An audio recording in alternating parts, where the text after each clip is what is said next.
વડોદરા શહેરમાં ગત મોડી રાત્રે એક અકસ્માત સર્જાયો હતો। વડોદરા શહેરમાં પોલો ક્લબ પાસે જ્યારે અકસ્માત સર્જાયો ત્યારે પોલીસે જ પોલીસને પકડ્યા છે। નવાપુરા પોલીસ સ્ટેશનના સ્ટાફ દ્વારા કાર્યવાહી હાથ ધરવામાં આવી છે। અકસ્માત સર્જનાર પીધેલી હાલતમાં હોય તેવી સૂત્રો પાસેથી માહિતી હાલ અત્યારે સામે આવી રહી છે। વડોદરા શહેર રાજમહેલ રોડ પોલો ક્લબ નજીક એક ઘટના ઘટી જેમાં પોલીસે જ પોલીસને પકડ્યા છે। નવાપુરા પોલીસે કાર્યવાહી કરી છે અને આજ અંતર્ગત એસીપી સી ડિવિઝનની એક પત્રકાર પરિષદ યોજાઈ છે। બે કાર વચ્ચે અકસ્માત સર્જાયો। અકસ્માત સર્જનારની કાર પોલીસે કબજે કરી છે। અકસ્માત સર્જનાર ડ્રાઈવર અને કારમાં સવાર વ્યક્તિ પીધેલી હાલતમાં હોય તેવી ચર્ચા ચાલી રહી છે। કાર ચાલકનું નામ ધીરુભાઈ ઝાલા જેઓ પીધેલી હાલતમાં હોવાની વાત સામે આવી છે। આ જ કારમાં સવાર વ્યક્તિ સંજયસિંહ નરવતસિંહ રાઠોડ જેઓ પીધેલી હાલતમાં હતા। સંજયસિંહ હાલ અમદાવાદ ક્રાઇમ બ્રાન્ચમાં ફરજ બજાવતા હોવાનું બહાર આવ્યું છે। વડોદરા પોલીસે અમદાવાદ પોલીસ જે કર્મચારી પીધેલી હાલતમાં હોય તેવી માહિતી સામે આવી છે। માંજલપુરમાં લગ્ન પ્રસંગે આ લોકો આવ્યા હતા। સમગ્ર મામલે જ પોલીસે વધુ તપાસ હાથ ધરી છે।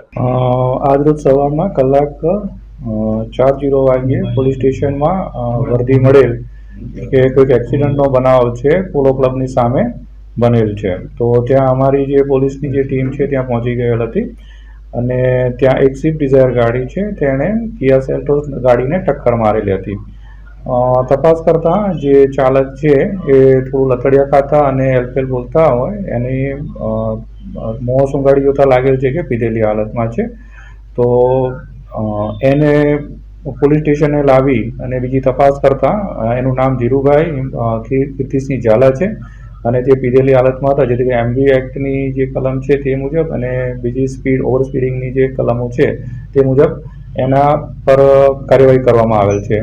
બાદમાં જે ગાડીમાં હતા એ ઈસમો છે એને ચેક કરતા એકનું નામ ઈસમ હિતેશ કુમાર ઈશ્વરભાઈ પટેલ અને અન્ય જે વ્યક્તિ છે કમલેશસિંહ નરવતસિંહ રાઠોડ, એ બે વ્યક્તિઓ હતા। એમાં કમલેશસિંહ નરવતસિંહ રાઠોડ છે તે અમદાવાદ ક્રાઇમ બ્રાન્ચમાં છે, P1 બ્રાન્ચમાં ગનમેન તરીકેની કામગીરી કરી રહ્યા છે। તેઓ પણ પીધેલી હાલતમાં જણાઈ આવેલ હતા અને તેના પર ભાઈ પ્રોહિબિશન એક્ટની કલમો હેઠળ ફરિયાદ નોંધી અને આગળની કાર્યવાહી કરવામાં આવેલ છે।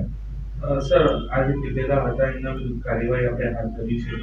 આગળ પોલીસની જોગવાઈ મુજબ કયા પ્રકારની કાર્યવાહી થશે ને આ અંગેની જાણ આપણે અમદાવાદ પોલીસ કે અમદાવાદ ક્રાઇમ બ્રાન્ચને કરી? જે તે વખતે આ લોકોને પકડે સ્ટેશન ડાયરીના આધારે એ લોકોના જે મેડિકલ ટેસ્ટ એ કરવામાં આવેલ છે। બાદમાં એની વિરુદ્ધમાં ફરિયાદ નોંધવામાં આવેલ છે અને પોલીસ કર્મચારી હોય જે તે ડિપાર્ટમેન્ટને છે એની જાણ કરવામાં આવશે અને ત્યાંથી જે ખાતાકીય રાયની જે કાર્યવાહી છે તે ત્યાંથી હાથ ધરવામાં આવશે। સર, આ આખો મામલો છે સામસામે બે રીતે ગાડી અથડાઈ હતી, કઈ ગાડી જમા લેવામાં આવી છે, શું કહેશો? આમાં જે સ્વિફ્ટ ડિઝાયર ગાડી છે એ જમા લેવામાં આવેલ છે કેમ કે એના તરફથી એક્સિડન્ટ કરવામાં આવેલ છે। સર, જે આરોપી પકડાયા છે તે ક્યાં આગળ શું કરવાનું? જે આરોપીઓ છે માંજલપુરમાં કોઈક ને ત્યાં લગ્નમાં આવ્યા હતા અને ત્યાંથી એ રિટર્ન થઈ રહ્યા હતા। સર, સામાન્ય સંજોગોમાં આ રીતે પીધેલા હાલતમાં કોઈ મળી આવે પોલીસ કર્મી, કયા પ્રકારની કાર્યવાહી કરવામાં થાય?